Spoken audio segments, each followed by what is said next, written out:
0.6 es casi nula, ¿no?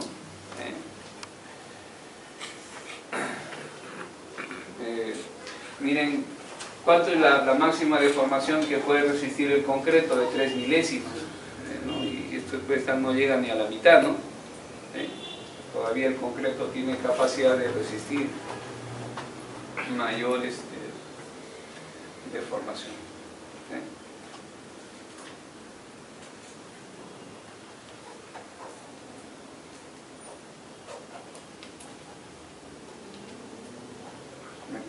¿Quedó más o menos claro? ¿Sí? El 3 va a ser así, vamos a poner así, determinar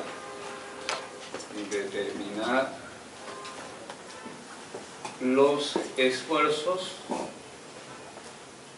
en las fibras extremas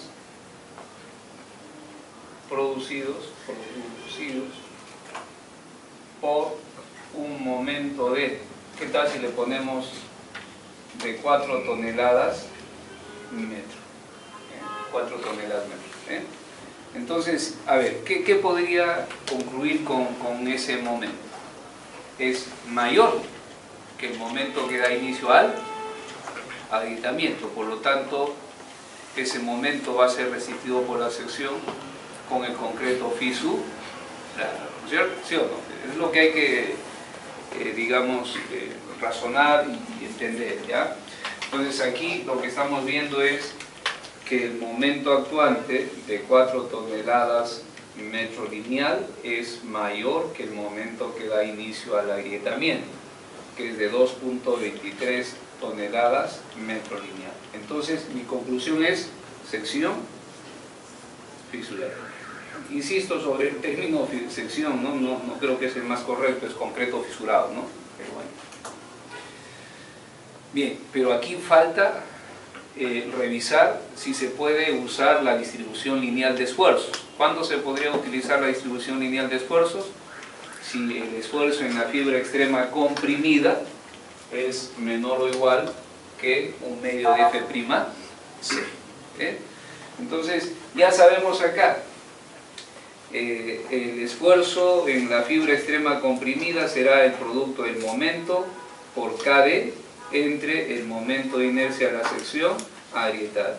El esfuerzo en la fibra extrema traccionada será el momento por H menos KD entre el momento de inercia de la sección agrietada.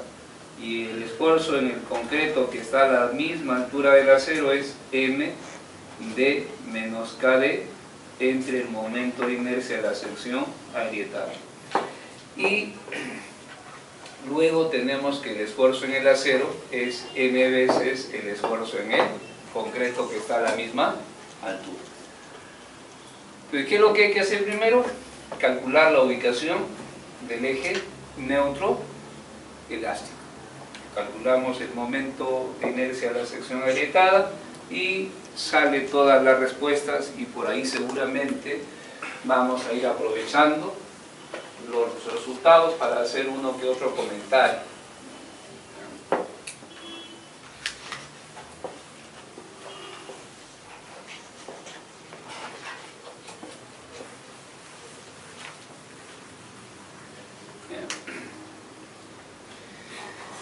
Y para calcular la ubicación del eje neutro elástico tenemos que homogeneizar la sección.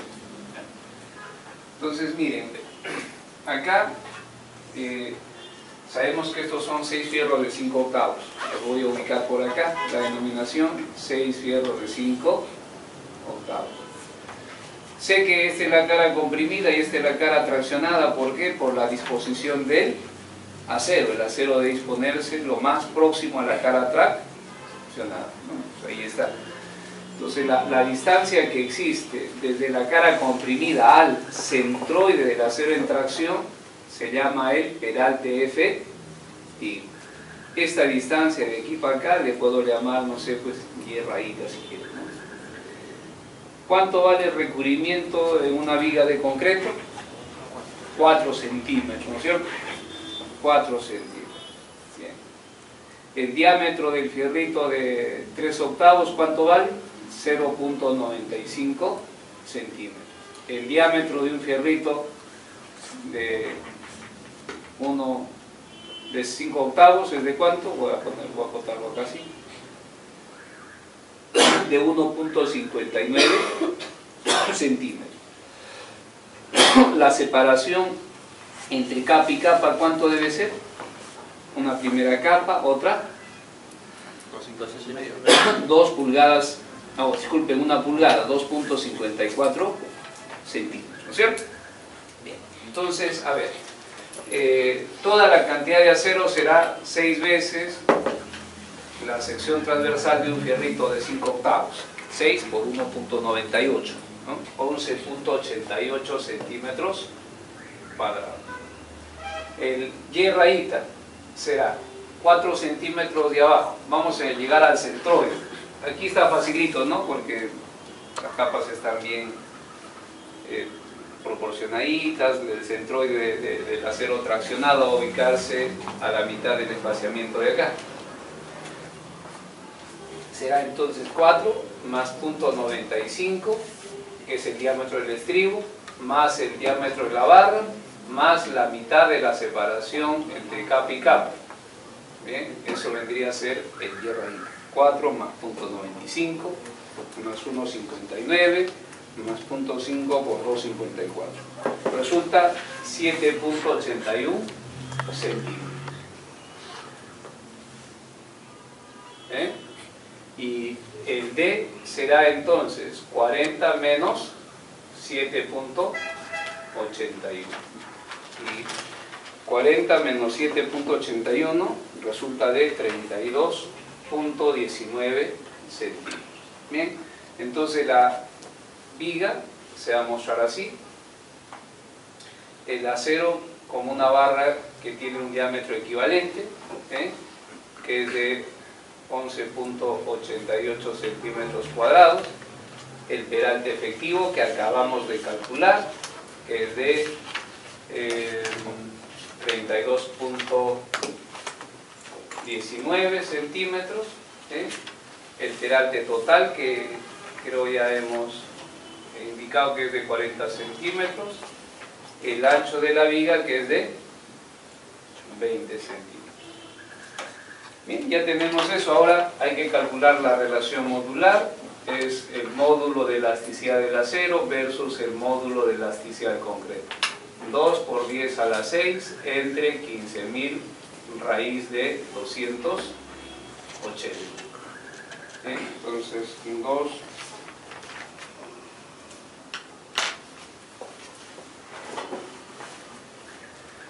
resulta de que es de 7.96. Este número siempre se redondea al entero más próximo, es decir, será 8. ¿Se acuerdan que para transformar esta cantidad de acero en concreto lo que hacemos es multiplicar la misma por n? Es decir, n veces a sub s será 8 por 11.88. Y 8 por 11.88 resulta de 95.04 centímetros cuadrados. Entonces la sección transformada o homogenizada, que acostumbramos a llamar, quedará así. Aquí el acero transformado en concreto es de n veces a sub s, vamos a ponerle aquí n veces a sub s. Por acá, ¿se acuerdan? El eje neutro elástico. De aquí hacia abajo todas las fibras están agrietadas, no existe el concreto solo estamos de aquí hacia arriba. Todas estas fibras están comprimidas.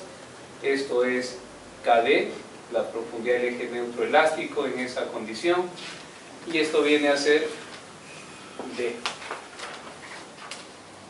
el peralte efectivo, y esto viene a ser el ancho de la viga. Así quedó. Ahora será cuestión de hacer sumatoria de momentos de área con respecto al eje neutro elástico y determinar cuánto vale KD, ¿no? Y eso ya le hemos puesto. ¿Se acuerdan? La ecuación quedó así. B medios por KD al cuadrado más n veces A sub S D menos, disculpen, aquí es KD menos n veces A sub S por D es igual a 0.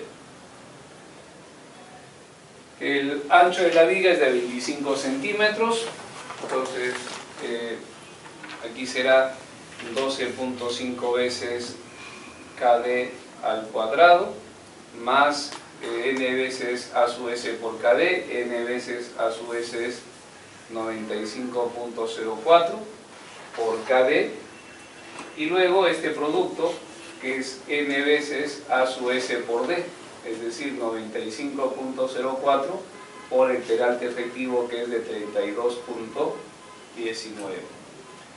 El resultado queda de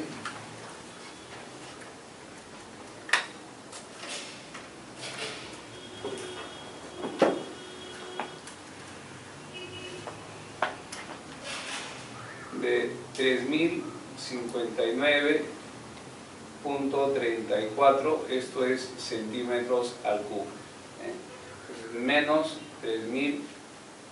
3059.34 igual a 0.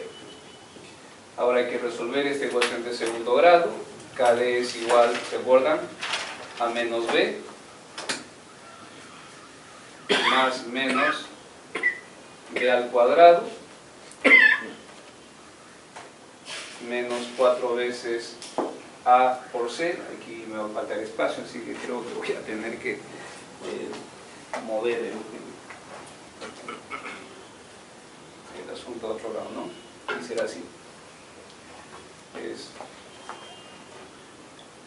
KD será igual a, esto es A, ¿se acuerdan? A, B y C.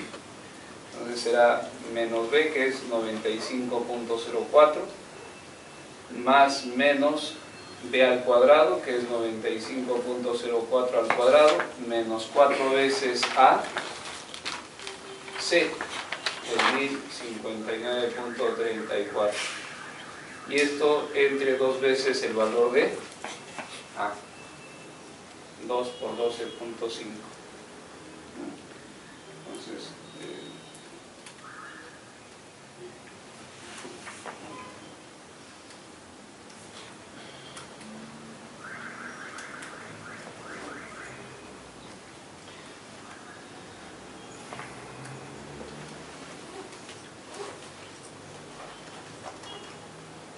resulta que KD es de 12.30 centímetros.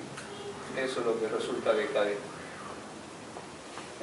Hay que tomar la solución que resulte siendo positiva, ¿no? Y los raíces, ¿te acuerdas? Sí, pues así sale 12.30 centímetros.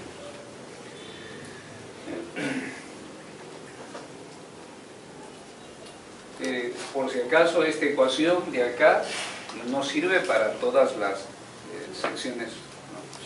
Solamente sirve para secciones rectangulares, ¿ya? Si quieren secciones T, bueno, hay que hacer la deducción, que ya les he mostrado cómo se puede realizar. Un libro que tenga esto de acá bien, digamos, desarrolladito es el de McCormack. Hay un libro de McCormack de concreto armado. Entonces en la primera parte tiene un montón de ejemplos, de ejercicios de la formulación teórica, que te recomiendo lo lean, ¿no? Porque lo bueno en este grupo es que ustedes han venido por un interés. El valor de KD calculado, ahora vamos a definir el momento de inercia. Igual, esta ecuación, la ecuación como tal, solo sirve para secciones rectangulares, ¿no?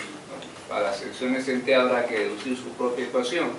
Es 1/3, hemos dicho, de B por KD al cubo, más n veces A sub S de menos KD elevado al cuadrado.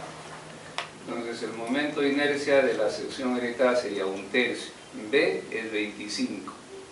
KD es 12.30 elevado al cubo, más n veces a sub s, ya lo tenemos por allá, 95.04 de 32.19 kd 1230,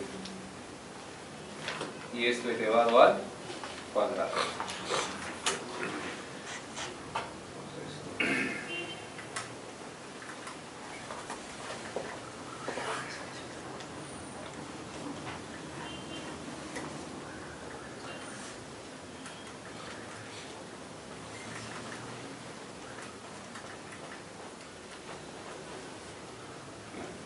Entonces el momento de inercia a la sección agrietada es de 53.106 centímetros a la cuarta. Eso es lo que sale. Quisiera aquí detenerme y explicar algunas cositas. ¿Se acuerdan? Hace rato, esto ya cuando el concreto se fisura, pero el concreto sin fisurar tiene su inercia bruta, ¿no? Bien. ¿Cuánto fue la inercia bruta? 161.000, creo. Sí. ¿Cuánto fue? 167.000. A ver. Podemos...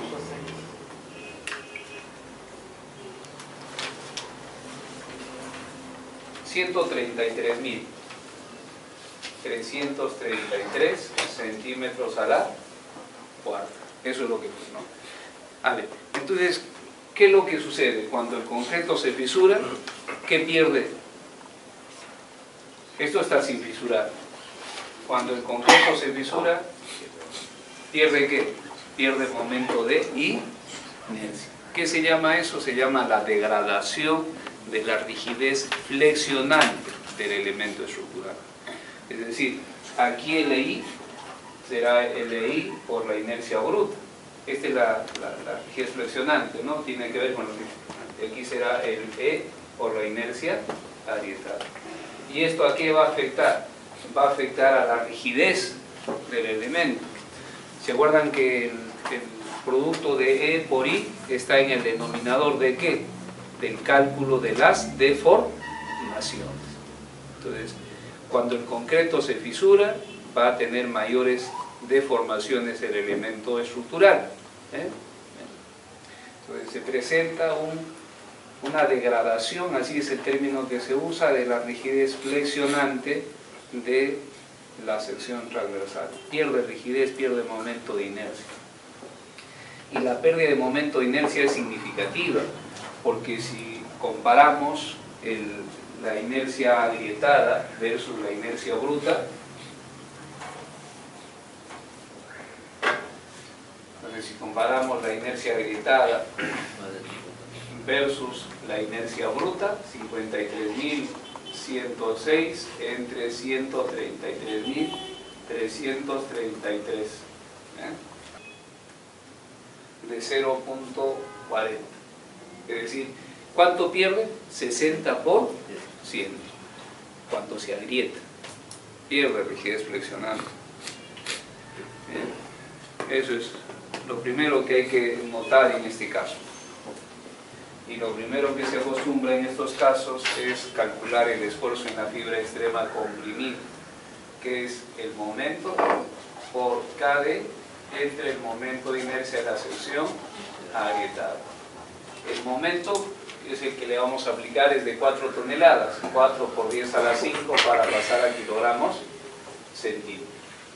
KD 12.30, el momento de inercia de la sección agrietada 53.106, 92.64 kilogramos centímetros cuadrados. Y esto, para que funcionen nuestras ecuaciones, tiene que ser menor que un medio de F'C. El F'C 280 es 140. ¿Qué puedo afirmar? Que tiene que haber una distribución lineal de esfuerzos. El concreto está incursionando en el rango elástico. Ahora, calculemos el esfuerzo en la fibra extrema traccionada, que es M H menos KD entre el momento de inercia a la sección agrietada, es decir, 4 por 10 a la 5 por 40 menos 1230 entre 53.106.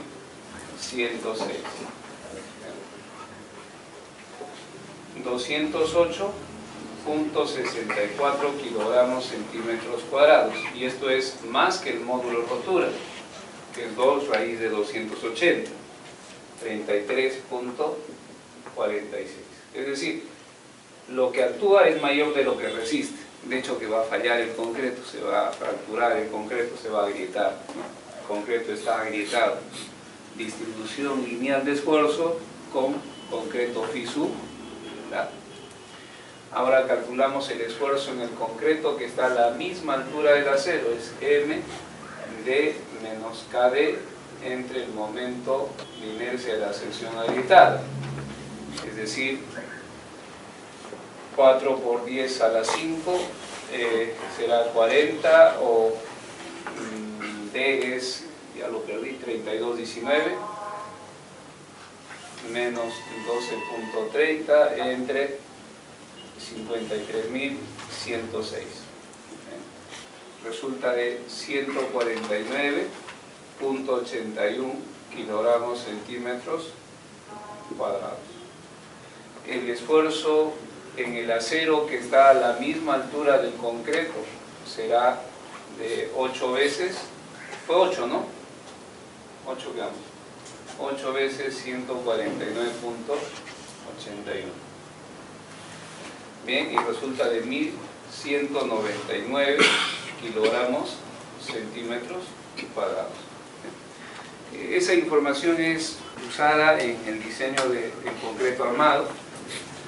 Les decía que el nivel de fisuración del concreto queda en función del esfuerzo en el acero. Si el esfuerzo en el acero es, por ejemplo, menor que el 60% de la resistencia del acero, probablemente el nivel de fisuración del concreto sea leve, ¿no?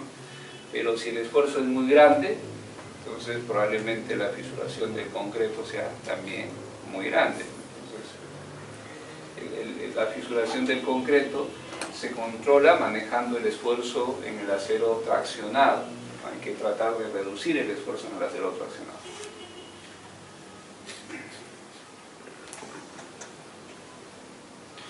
Y igual que hemos hecho en el caso anterior, podríamos calcular cuánto vale la deformación en la fibra extrema comprimida, ¿no? Entonces, con ese momento, esta distancia es KD. Entonces sabemos que el esfuerzo en la fibra extrema comprimida debe ser la deformación unitaria por el módulo de elasticidad del concreto.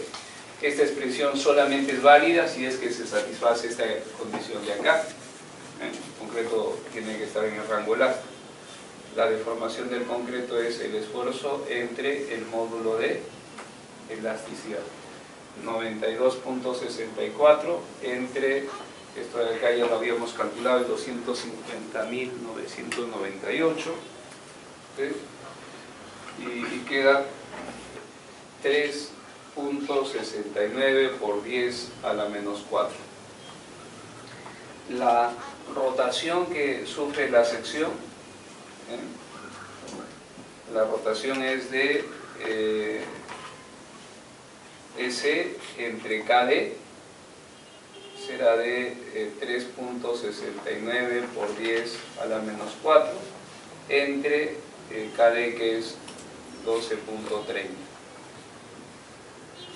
y queda de 3 por 10 a la menos 5 radianes. Entonces, creo que si me ayudan a recuperar la información que hemos obtenido anteriormente. En el caso anterior, la deformación en la fibra extrema comprimida, esto es 0.000369, fue de 0.0001, creo que, ¿no? 12. Entonces se ha incrementado, ¿no? Y la rotación fue de ¿cuánto?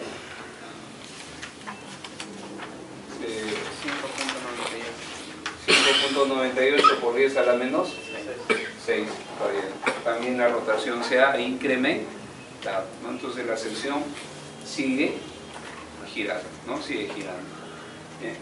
Esas rotaciones, miren, y el momento actuante, luego nos va a permitir dibujar un diagrama que se llama el diagrama momento-curvatura, y que ese diagrama momento-curvatura nos va a dar una idea de cuánta ductilidad tiene una sección, cuánta ductilidad, ¿ya? Y esa ductilidad se usa en el diseño sísmico. No sé si hasta aquí habrá o existirá alguna consulta. Aquí la sección está sin fisurar, no significa que la viga falle. Aquí la sección está fisurada, como ven, estas son las grietas por flexión. Las grietas por flexión son verticales. Y luego seguimos incrementando la carga. Conforme se sigue incrementando la carga, la sección sigue girando. Gira, gira, gira, hasta que la deformación en la fibra extrema comprimida es igual a 3 milésimas. En ese instante, la sección falla. Bien. Y eso se muestra aquí en esta diapositiva. En el instante de la falla, como ven, aquí creo que está clarito, esto es momento positivo, la figura de la derecha, acá. El análisis se está haciendo justo aquí en esta grieta, y en esa grieta tenemos esta sección agrietada. Ya para desarrollar su resistencia, obviamente el concreto tiene que agrietarse. Y por acá está el eje neutro. Este es el eje neutro, aquí se ve, ¿no? Pero ya no se llama eje neutro elástico, sino se llama eje neutro plástico. Ese es el nombre que se le asigna, porque ya se asume que el concreto ya comenzó a desarrollar deformaciones inelásticas, y como decía hace rato, una porción de las fibras comprimidas llega a plastificarse. ¿Sí? El concreto por debajo de esta línea no existe, como se muestra acá. Aquí está el eje neutro plástico, de aquí para abajo no existe concreto, y todo el esfuerzo de tracción en ese instante tiene que ser resistido por el acero. En ese instante, la distribución de esfuerzos en la sección transversal se muestra aquí en la figura de la izquierda, y la distribución de las deformaciones unitarias, la sección antes y la sección después de aplicada la carga, la deformación en la fibra extrema comprimida, la deformación en la fibra extrema traccionada. Esta es la distribución real de esfuerzos, ¿no? Y como ven, este es el eje neutro plástico que decía. Su ubicación se define mediante la letra C. Las otras variables ya se conocen, perante efectivo. Bien. Este diagrama de esfuerzos es muy similar al diagrama de esfuerzo de formación del concreto. Por acá, de aquí hacia abajo, todas estas fibras aún están en rango elástico, y de aquí hacia arriba ya las fibras han desarrollado deformaciones más allá del rango elástico. Por acá está el 0.50 de F'C, y de aquí hacia arriba ya estamos en el rango inelástico. Esa distribución se muestra aquí en una figura en 3D. Ahora, esta distribución de esfuerzos, que son normales a la sección transversal, se puede reducir a una sola fuerza. Esta fuerza vendría a ser la resultante de las fuerzas de compresión. ¿Sí? Esa resultante de las fuerzas de compresión debería estar aplicada en el centroide del diagrama de esfuerzos. La ubicación del centroide con respecto a la cara comprimida está a una distancia beta c. En el acero traccionado se desarrollan esfuerzos, como hemos visto hace rato, y esos esfuerzos están uniformemente distribuidos sobre la sección transversal del acero. Si multiplicamos esos esfuerzos en el acero por el área de acero, obtenemos la resultante de los esfuerzos de tracción. La distancia que existe entre la resultante de las fuerzas de compresión y la resultante de las fuerzas de tracción se llama el brazo palanca, que aquí el autor de esta imagen le ha llamado Z, que sería D menos beta C. En una viga no hay fuerza axial. ¿Por qué? Porque generalmente la viga forma parte del diafragma rígido. El techo es infinitamente rígido en su plano. Entonces no hay deformación axial en el plano del techo. Y si no hay deformación axial en el plano del techo, tampoco hay deformación en la viga. Y si no hay deformación en la viga, en ella no hay fuerza axial. Lo que quiero decir es que no hay fuerza externa aplicada. Todas estas son fuerzas internas. Las fuerzas externas deben ser equilibradas por las fuerzas internas. Pero aquí, como no hay fuerzas externas, entonces las fuerzas internas deben equilibrarse entre sí. Eso significa, disculpen, que C tiene que ser igual a T. Y si C es igual a T, ¿qué es lo que tenemos? Un par de fuerzas, ¿se acuerdan? Y un par solo genera tendencia a la rotación. Esa tendencia a la rotación calculada en el instante de la falla vendría a ser el par interno resistente y sería lo que nosotros llamamos la resistencia nominal. Esa es la resistencia nominal, que sería el producto de T por el brazo palanca o de C por el brazo palanca, porque esto forma un par, pues el par genera solo tendencia a la rotación. Esa tendencia a la rotación, que es un momento calculada en el instante en que se presenta la falla, vendría a ser la resistencia a la flexión de la viga. Ahora, miren, en los libros textos ustedes pueden encontrar el valor de beta, el valor de alfa, están correlacionados con la resistencia a la compresión del concreto. Es un trabajo que han hecho ya hace mucho tiempo atrás y han ido estableciendo valores que relacionan beta y alfa con el F'C. Entonces entramos con la resistencia del concreto y podemos determinar cuánto vale beta y alfa.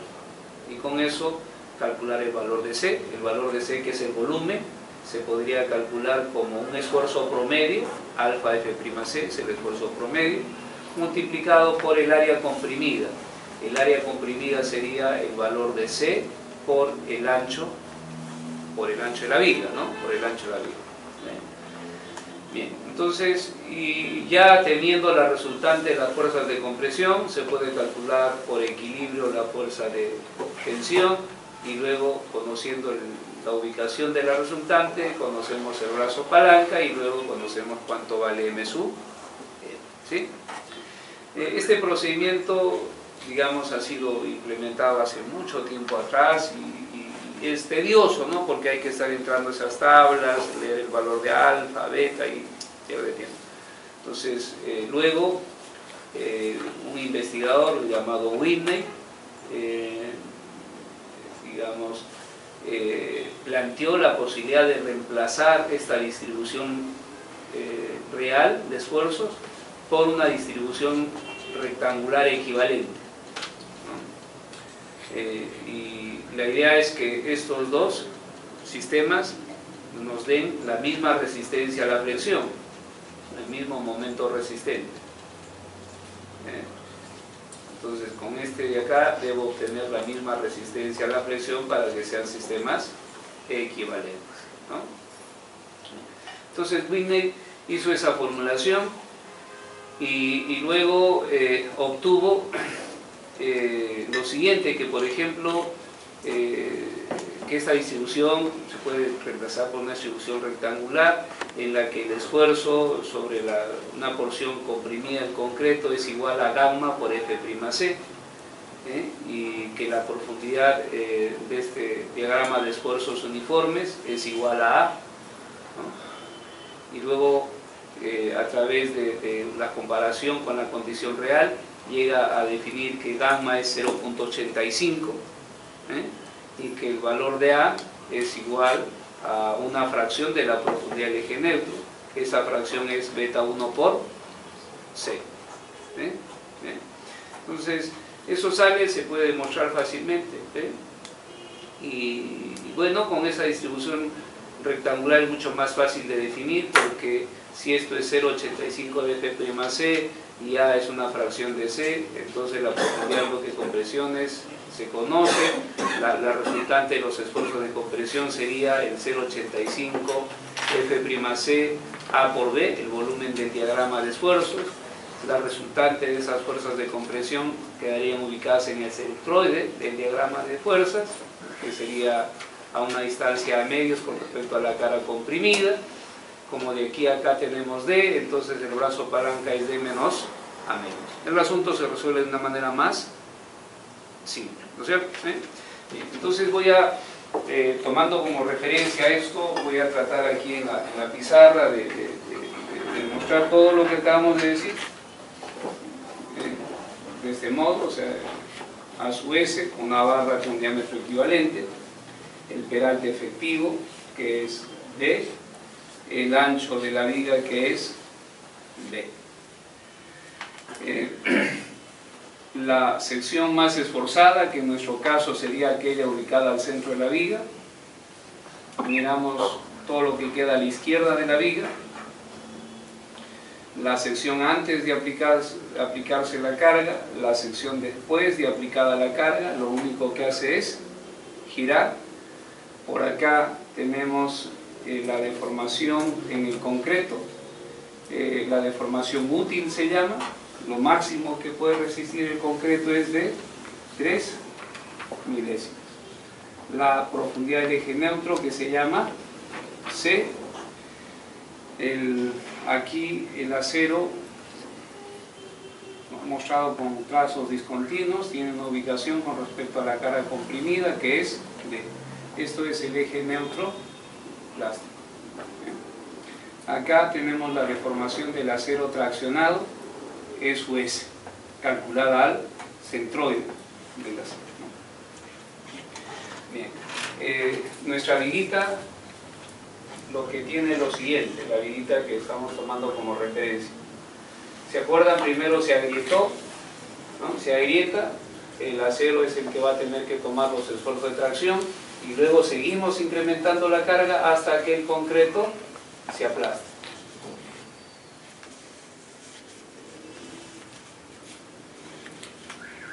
A ver, vamos a poner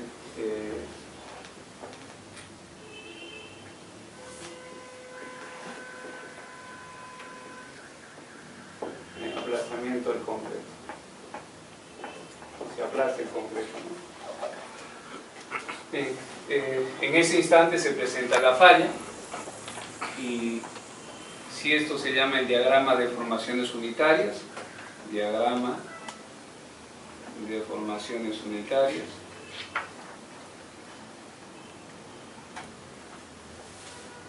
Bien. Por acá vamos a dibujar el diagrama de esfuerzos y vamos a tomar el bloque rectangular equivalente propuesto por Whitley. Entonces por acá aceptamos que una porción del concreto comprimido llega a plastificarse. La profundidad de ese bloque se llama la profundidad del bloque de compresiones A. Se supone que el concreto se llega a plastificar si en él se introduce un esfuerzo equivalente al 85% del F'C. Es decir, ¿se acuerdan ustedes la curva de esfuerzo de formación del concreto? Habíamos dicho la curva obtenida en el laboratorio y la curva en condiciones reales, y la diferencia de aquí a acá era de 15%.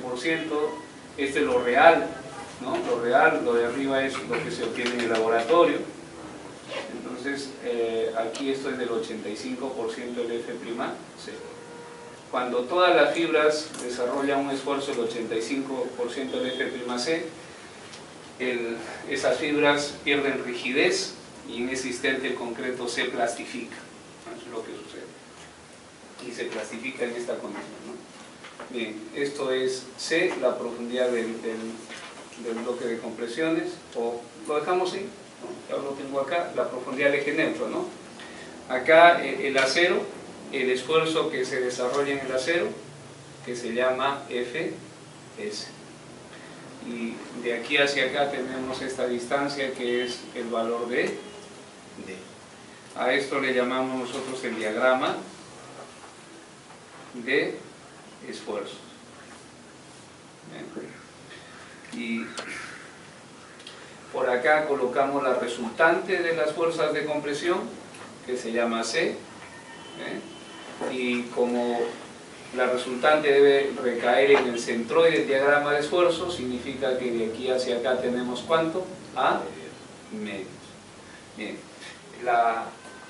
el eje neutro y la zona comprimida está de aquí hacia arriba. Sobre esta porción del concreto, la distribución de esfuerzos es uniforme. La resultante de los esfuerzos de compresión será 0,85 F'C A por B. Aquí la resultante de las fuerzas de tensión, que será si este esfuerzo está uniformemente distribuido sobre toda la sección transversal de acero, entonces ese esfuerzo se multiplica por la cantidad de acero y se obtiene la resultante de los esfuerzos de tracción. Como de aquí a acá es a medios, de aquí a acá es D, entonces el brazo palanca de estas dos fuerzas será de D menos A medios, D menos A medios, ¿no? Al no existir fuerzas externas aplicadas, fuerzas axiales, ¿no?, aplicadas, entonces estas dos fuerzas deben mantenerse en equilibrio, es decir, C igual a D, forman un par. Ese par viene a representar el par interno resistente, que en este caso generaría una tendencia a la rotación en sentido antihorario, que se llama M sub N. Entonces, para calcular M sub N, por lo general se toma sumatoria de momentos con respecto al punto de aplicación de la resultante de las fuerzas de compresión, y será igual a T por D menos A medios, es decir, será igual a sub S por F sub S D menos A medios. Entonces, el momento resistente será A sub S F sub S D menos A medios. Esa es la resistencia a la flexión. Con este momento se genera que la deformación en la fibra extrema comprimida sea de 3 milésimos. El problema aquí es calcular cuánto vale F sub S y cuánto vale A. Bueno, A, por definición, es una fracción de la profundidad del eje neutro, es decir, A es igual a beta 1 por C. Y el esfuerzo en el acero va a depender mucho de la cantidad de acero que nosotros coloquemos en la cara traccionada, ¿no? Si colocamos mucha cantidad de acero, en el momento de la falla, el esfuerzo en el acero va a estar por debajo del esfuerzo de fluencia, y si le colocamos poca cantidad de acero a la viga, el esfuerzo del acero en el momento de la falla va a ser igual al esfuerzo de fluencia. Eso luego va a diferenciar, digamos, la falla frágil de la falla. Como esto forman un par, estas dos fuerzas deben ser iguales, C igual a T. De esa igualdad, es decir, de C igual a T, luego podemos encontrar que el 0.85 F'C A por B tendrá que ser igual a sub S por F sub S. Y acá generalmente se recomienda despejar A, que es la profundidad de los de compresiones, y será A sub S, F sub S entre 0.85 F'C por B. Bien, entonces, igual aquí, para calcular A, que es una fracción de C, A también puede quedar expresada en función de F sub S. Entonces, son expresiones que luego vamos a tratar de, digamos, simplificar a través del conocimiento del modo de falla. Bien, eso es lo que debemos conocer. Lo que buscamos es siempre la falla dúctil, porque es una falla que avisa, se dice, ¿no? Antes de que se presente el colapso de la viga, esta va a presentar grandes deformaciones. En cambio, en la falla frágil, es una falla repentina, abrupta, es una falla que no avisa, es una falla de carácter explosiva, no es una falla deseable. Miren, esto ya de falla frágil, falla dúctil, ya en algunas ediciones, en algunas reglamentaciones ya se ha superado, ¿no? En el diseño de puentes, por ejemplo, ahora ya no se limita la cantidad de acero que debe llevar una viga. Podemos colocarle la cantidad de acero que nosotros querramos, pero eso va contra lo que probablemente nos han enseñado en la universidad. No le pongas mucha cantidad de acero, pero ahora ya ese paradigma ya se está superando. ¿Qué es lo que pasa? Si le pongo mucha cantidad de acero, sí sé que estoy condicionando una falla frágil, pero eso luego, esa pérdida de utilidad, puede ser castigada mediante la aplicación de un factor de resistencia menor de 0,90. ¿Me entienden? Entonces, como que hay una compensación de ese modo, ¿no? Este nodo de enfoque está en las especificaciones AASHTO, que es una, digamos, que anda, digamos, en vanguardia con respecto a otras especificaciones, ¿no?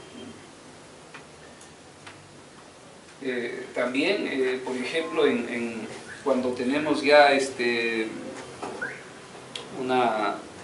un diseño de una viga con responsabilidad sísmica, ya por ejemplo no se controla la cantidad de acero en función de la cuantía balanceada, queda un número que, digamos, representa un límite, ¿no? que trata de evitar que exista mucho congestionamiento de fierro, es decir, ya en el rango inelástico como que estas cositas dejan de tener un poquito de validez. Obviamente uno busca que tenga el diseño siempre la ductilidad, ¿no? Porque es una de las propiedades importantes. Bueno, entonces esto de acá lo comenzamos a ver ahora en las diapositivas. ¿Se acuerdan qué es la falla balanceada? La falla balanceada. Dependiendo de la cantidad de acero, se van a presentar dos tipos de falla, ¿no? La falla frágil o la falla dúctil. La falla balanceada es una falla teórica, no es una falla que se vaya a presentar, sino que nos sirve para digamos, limitar cuándo se presenta una falla frágil y cuándo una falla dúctil. La viga va a presentar una falla frágil cuando de manera simultánea la fibra extrema comprimida desarrolla una deformación unitaria de 3 milésimas, la fibra extrema o el acero traccionado desarrolla una deformación igual a la deformación que da inicio a la afluencia del acero. ¿Se acuerdan? El diagrama esfuerzo de formación del concreto, que ya lo estamos manejando, el diagrama esfuerzo de formación del acero, que se considera como bilineal. Por acá tenemos el FY y por acá tenemos el EY. Entonces la falla balanceada corresponde a aquella condición en la que la fibra extrema comprimida desarrolla una deformación unitaria de 3 milésimas y el acero traccionado desarrolla una deformación igual a la deformación que da inicio a la afluencia, ni mayor ni menor, sino igual. Esa cantidad de acero que lleva esa condición se llama el área de acero balanceado. Se habla de la profundidad del eje neutro balanceado, CB, ¿no? Se habla de la profundidad del bloque de compresiones balanceado. Y cuando el acero desarrolla una deformación unitaria igual a EY, es decir, la deformación del acero traccionado es igual a K, entonces el esfuerzo que se desarrolla en el acero será igual a F, Y. Entonces acá ya no será F sub S, sino F, Y. Aquí esto será el A balanceado por B. ¿Qué es la cuantía? Es la cantidad de acero que se coloca versus la sección efectiva, ¿no? Esa es la cuantía. Bien. Podemos decir que hay una cuantía balanceada, que es aquella cantidad de acero que conduce a este modo de falla, un modo de falla real, que es el acero balanceado entre la sección efectiva. Y aquí se puede despejar y el acero balanceado será el producto de la cuantía balanceada multiplicado por B por D. Aquí la resultante de las fuerzas de tensión será el producto del esfuerzo en el acero, que es Fy, por la cantidad de acero balanceado, es decir, Fy por el área de acero balanceado. De la igualdad T igual a C, ¿no? Entonces de T igual a C sería que Fy por el área de acero balanceada será igual a C, que es igual a 0.85 F'C, la profundidad del bloque balanceado, multiplicado por B. Entonces acá, en esta ecuación, podemos reemplazar la cantidad de acero balanceada. Bien, entonces tenemos que Fy multiplicado por la cuantía balanceada, B por D, tiene que ser igual a 0.85 F'C por el A balanceado. El A es beta 1 por C. El valor de la condición balanceada será igual a beta 1 por el C balanceado. Me olvidé de explicar el beta 1, ¿no? Creo que ahí en una de las diapositivas está cómo va variando beta 1 dependiendo de la resistencia del concreto. Disculpen, eso se me pasó. Entonces aquí reemplazando será beta 1 por el C balanceado y multiplicado por B, ¿no? Aquí podríamos ir cancelando algunos términos, se va cancelando el término de B y nos queda esta expresión. En diagrama de deformaciones unitarias podemos hacer lo que se llama la compatibilidad de deformaciones, ¿no? Eso corresponde a igualar por semejanza de triángulos el triángulo superior con el triángulo inferior. Es decir, el C balanceado será a SU, que es la deformación útil del concreto, que sabemos que es de 3 milésimas, como esta distancia de aquí a acá, que es el D menos el C balanceado, es a E sub S. Pero sabemos que E sub S es igual en este caso a E. Bien. Aquí podemos despejar el valor del C balanceado y el C balanceado queda así, o vamos multiplicando por el EY igual a D por EC sub U menos CB por S sub U. Pasamos hacia acá y el C balanceado por EY más el C balanceado por S sub U es igual a D por S sub U. Despejamos aquí el C balanceado y se obtiene que es igual a D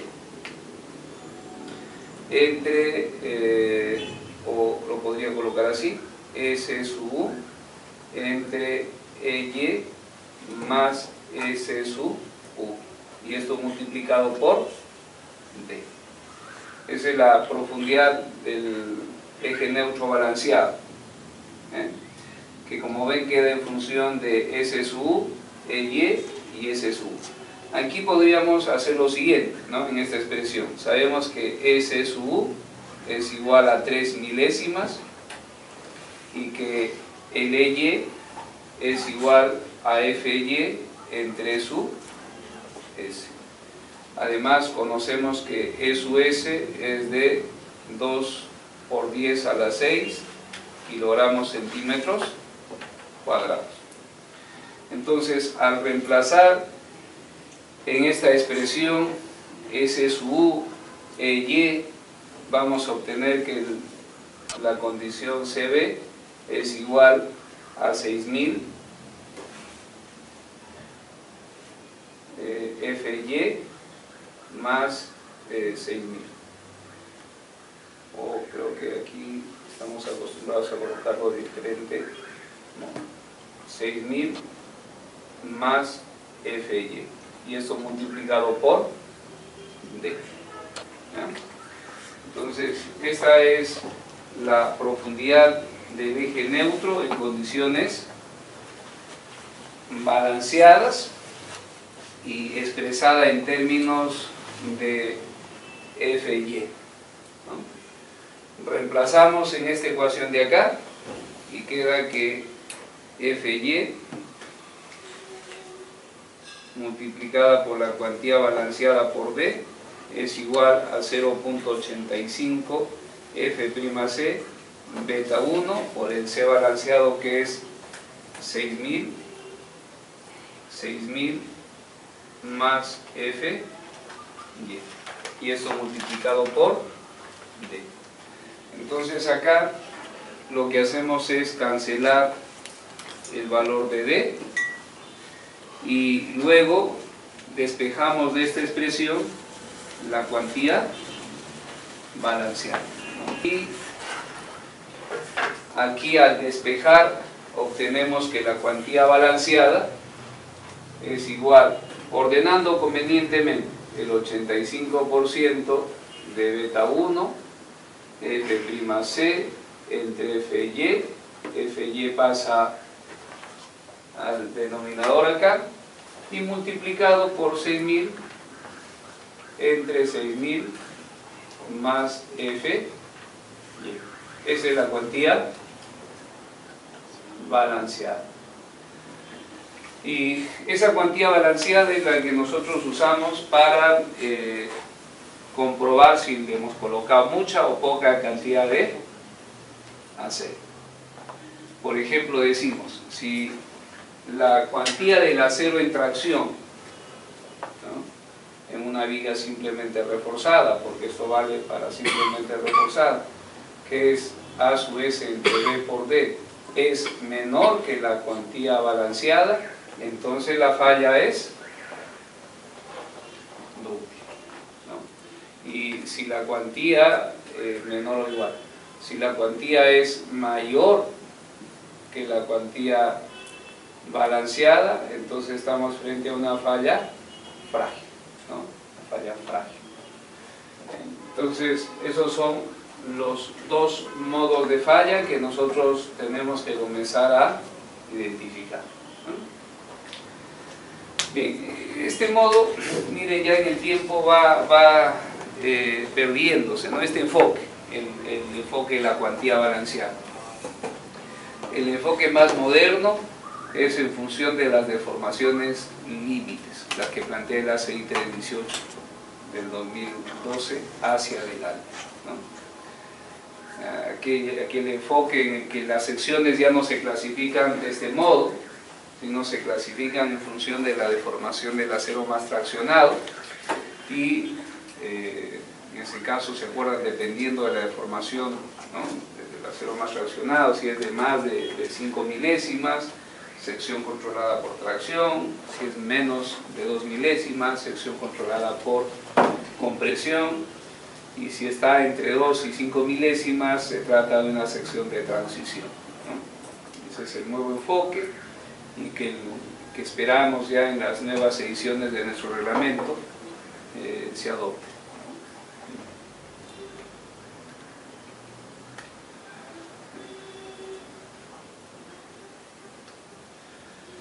A ver, no.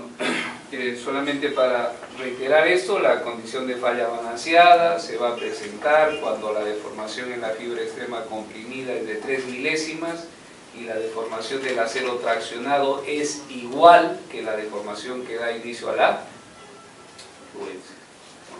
Entonces de esto se va deduciendo y se obtiene la ecuación para la cuantía balanceada. Me parece que aquí en las copias que les estoy dejando hay la deducción de la cuantía balanceada de una sección triangular. Les aconsejo que lo revisen porque no le puedo pero en todo caso, miren, yo les aconsejaría que traten de deducir ustedes cómo se obtiene la cuantía balanceada para una sección triangular. Es un ejercicio bien bonito porque a uno le ayuda a centrar y a reforzar lo que estamos haciendo. Creo que sí lo he colocado, no está. ¿Sí? Entonces les sugiero eso, ¿no? que piensen en una viga de sección triangular. Es teórico el asunto, obviamente, ¿no? Es teórico. En una sección triangular le coloquen el acero por acá y de esta sección triangular ustedes traten de definir cuánto vale la cuantía balanceada. Es un buen ejercicio que les va a ayudar bastante para, digamos, consolidar lo que estamos haciendo aquí en este diplomado.